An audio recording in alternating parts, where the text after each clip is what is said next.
Shalom, saudaraku yang dikasihi Tuhan Yesus. Perenungan Agape Courage Ministry buat hari ini dengan tema Libatkan Tuhan dalam segala perkara. Gimana caranya agar kita dapat libatkan Tuhan dalam segala perkara, saudara? Yang pertama, kita harus melekat kepada Tuhan. Yang kedua, kita harus memiliki keintiman dengan Tuhan. Dan yang ketiga, kita harus memiliki koneksi dengan Tuhan, saudara.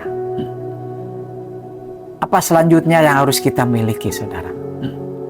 Yaitu, kita harus memiliki mesbah setiap hari, saudara. Caranya gimana?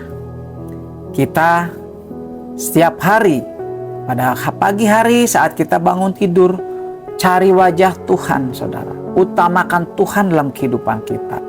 Kita memuji menyembah Tuhan, menyembah dalam rodang kebenaran, dan kita membaca firman Tuhan dan merenungkan firman Tuhan. Biar setiap firman Tuhan menjadi rema dalam kehidupan kita, bahkan firman menjadi daging dalam kehidupan kita.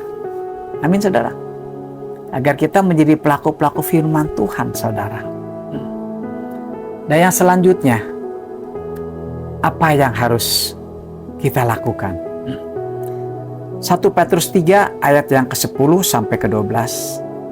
Siapa yang mau mencintai hidup dan mau melihat hari-hari baik, ia harus menjaga lidahnya terhadap yang jahat dan bibirnya terhadap ucapan-ucapan yang menipu.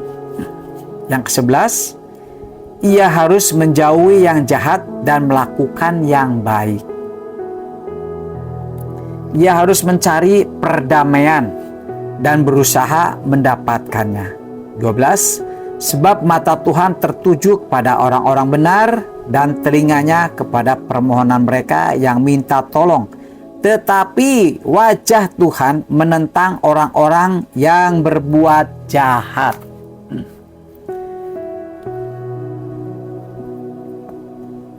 Suatu hari ada seorang bapak yang mau berangkat kerja, saudara. Dan bapak ini adalah yang biasa kerja sebagai penggali sumur, yaitu yang membuat jet pump, saudara. Di saat dia berjalan mau bekerja, dia melihat ada kerumunan orang, saudara. Lalu dia tertarik dan dia mampir, saudara. Nah, di situ ada beberapa orang yang dia kenal. Begitu dilihat, ternyata mereka itu sedang main kartu, sedang judi, saudara. Dia melihat sebentar, sekitar 5 menit. Lalu bapak itu mau pergi. Ternyata di saat mau pergi, ada seorang bapak yang menarik tangannya dan dia tidak kenal. Ternyata orang itu adalah intel, saudara. Ada 3 intel di situ yang narik tangannya. Dia katakan, kamu mau kemana? Kamu di sini aja. Pak, saya mau kerja. Saya kan nggak ikut judi, dia katakan. Nggak bisa, kamu sudah terlibat, dikatakan seperti itu. Lalu dia terlibat menjadi 7 orang, saudara. Dia diciduk dan dibawa ke polsek, saudara.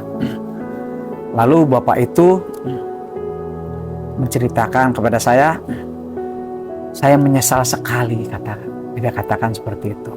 Memang, saudara, penyesalan itu selalu datangnya di terakhir, saudara. Kalau di awal namanya pengumuman, bukannya penyesalan, saudara.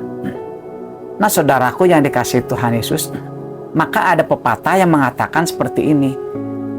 Kalau kita setiap hari berkumpul dengan penjual minyak wangi, maka badan kita akan bau wangi.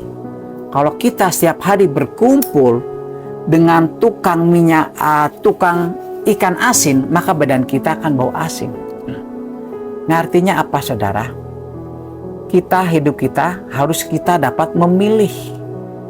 Hidup kita seperti firman Tuhan katakan, hidup kita harus benar. Hidup kita harus berhubungan dengan orang-orang yang hidupnya benar di hadapan Tuhan, saudara. Jangan dengan orang-orang yang membuat kejahatan. Nah, seperti bapak tadi, saudara.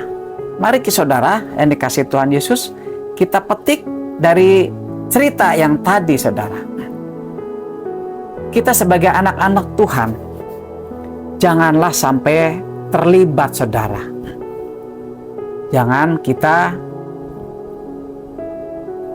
kalau kita melihat ada kerumunan orang, saudara, kalau kita tahu itu adalah hal kejahatan, contohnya seperti tadi, orang sedang main judi, janganlah kita melihat, kita bergabung, saudara. Tapi saudara, kalau hidup kita melekat kepada Tuhan, kita memiliki keintiman dengan Tuhan, maka Roh Kudus selalu ingatkan kita, saudara. Janganlah ke situ, janganlah berhubungan dengan mereka. Roh Kudus akan ingatkan kepada kita, saudara.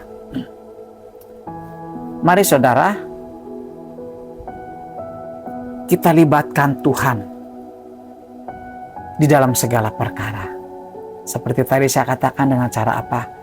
Kita memiliki keintiman dengan Tuhan. Kita melekat kepada Tuhan. Kita memiliki koneksi, saudara. Agar setiap saat, setiap waktu, kalau ada hal apapun yang tidak baik akan tertimpa kepada kita, maka Roh Kudus akan ingatkan kita. Amin, saudara. Yuk, kita lakukan. Kita sebagai anak-anak Tuhan, libatkan Tuhan di dalam segala perkara. Tuhan Yesus memberkati.